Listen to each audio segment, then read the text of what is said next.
Salut, c'est Chris, bienvenue sur Apnea Lifestyle. Alors aujourd'hui je te parle de la méthode de Frenzel, la méthode de la compensation de Frenzel ou la manœuvre de Frenzel.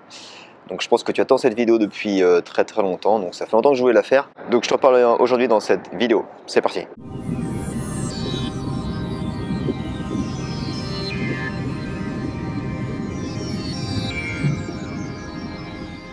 Alors d'abord un petit peu d'histoire par rapport à cette méthode de Frenzel. Donc Frenzel a été inventé par Monsieur Frenzel. Donc c'est un scientifique qui a inventé cette méthode pendant la Seconde Guerre mondiale pour les pilotes de chasse. Quand ils avaient besoin de faire des piquets super rapides pendant la guerre, pour descendre et remonter super rapidement, ils avaient besoin de trouver une méthode de compensation qui fonctionnait super rapidement. Donc la méthode de Valsalva n'était pas assez puissante pour ça. Et donc ils ont mis en place cette méthode de Frenzel qui est beaucoup plus efficace, tu peux compenser beaucoup plus rapidement. Et en plus si tu mets un pince-nez, tu peux vraiment compenser super rapidement et super facilement. Donc merci à Monsieur Frenzel qui nous a inventé cette technique qui nous sert bien pour la plongée en apnée et aussi la plongée en bouteille qui peut s'utiliser également. Donc la méthode de Frenzel, c'est comme la méthode de Valsalva, donc c'est une méthode qui permet de compenser les oreilles, donc ça permet de faire un rééquilibrage des pressions entre l'oreille externe et l'oreille moyenne. Pareil pour la Valsalva, mais la méthode de Frenzel est beaucoup plus efficace. Méthode de Frenzel, on va utiliser la langue et non plus le diaphragme et les muscles de la cage thoracique. On va utiliser la langue pour compenser. Il y a pas plein de bienfaits à cette technique de Frenzel par rapport à la méthode de Valsalva. La première, c'est qu'elle est beaucoup plus douce comparée à Valsalva, où Valsalva on pousse beaucoup d'air, on pousse de l'air avec le diaphragme et du coup ça compense un peu plus fort, et donc c'est une méthode beaucoup plus douce.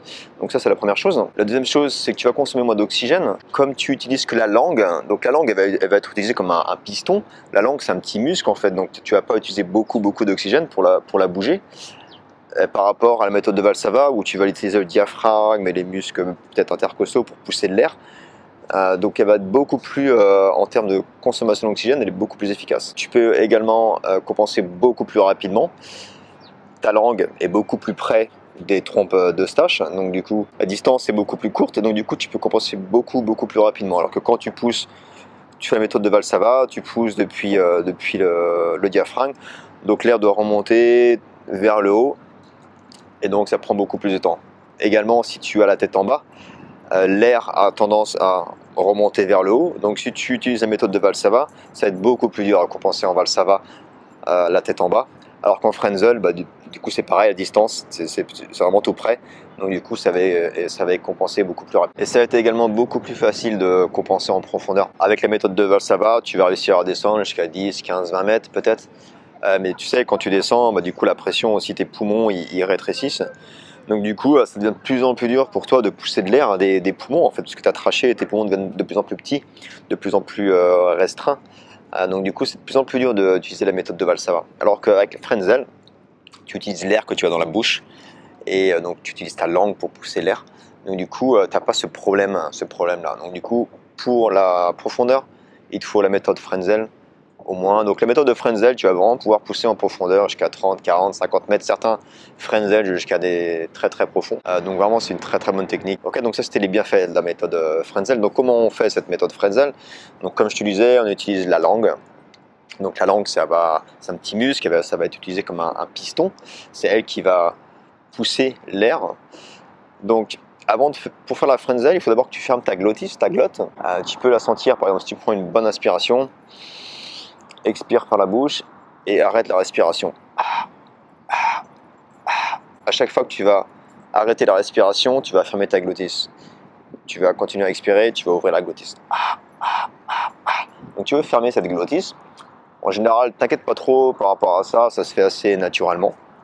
Mais bon, il faut que ta glottis soit fermée pour que tu n'utilises que l'air qu'il y a dans ta bouche et dans la gorge, et pas l'air qui vient des poumons. Après, ça va être la position de ta langue.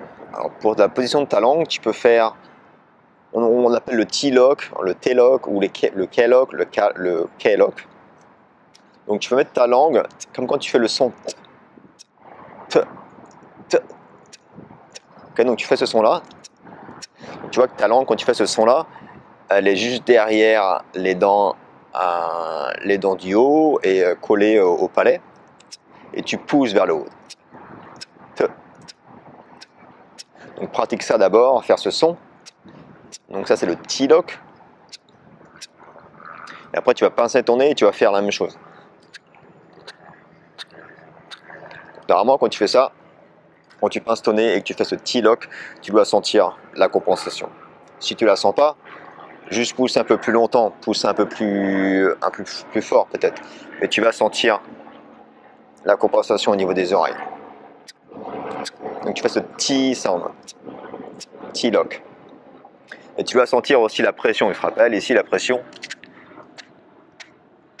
au niveau du nez, au niveau des narines. Donc tu vas sentir la pression. Si tu sens la pression et que ça ne compense pas, ça veut dire qu'il faut juste que tu pousses un petit peu plus longtemps ou un petit peu plus fort. Okay, mais c'est assez doux, hein. Tu n'as pas besoin de pousser comme un bœuf. Vraiment, vas-y doucement.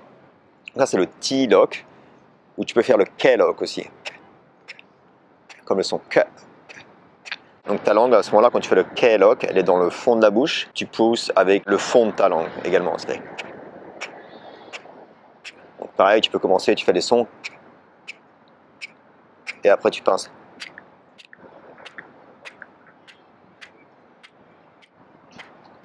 K-lock. Donc essaye les deux. Il y a des gens qui préfèrent le T-lock, d'autres qui préfèrent le K-lock.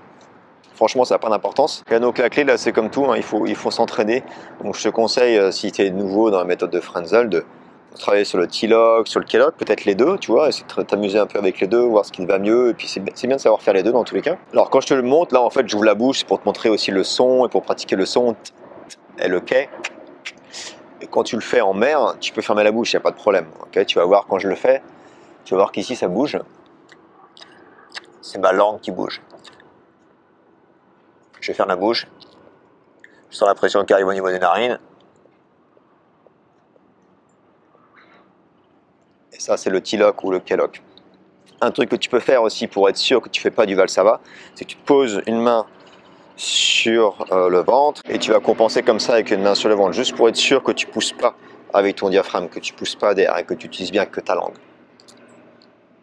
Si tu sens que ça bouge ici, c'est que tu fais du Valsava ou peut-être un mix de Valsava et de Frenzel. Okay, donc essaye vraiment de n'utiliser que cette langue et de pas que ça bouge ici, qu'il n'y ait pas d'air qui remonte des poumons.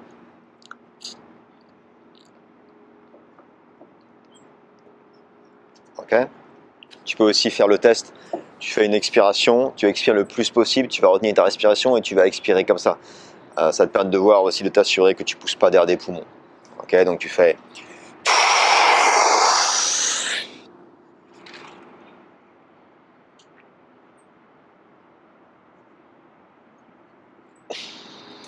Ok, donc différentes techniques pour que tu puisses pratiquer. Donc je te conseille pour pratiquer à sec, d'une pratiquer comme ça, assis tranquillement, te relaxer, mettre une main sur le ventre, pratiquer et voir si tu arrives bien à compenser à chaque fois toutes les secondes.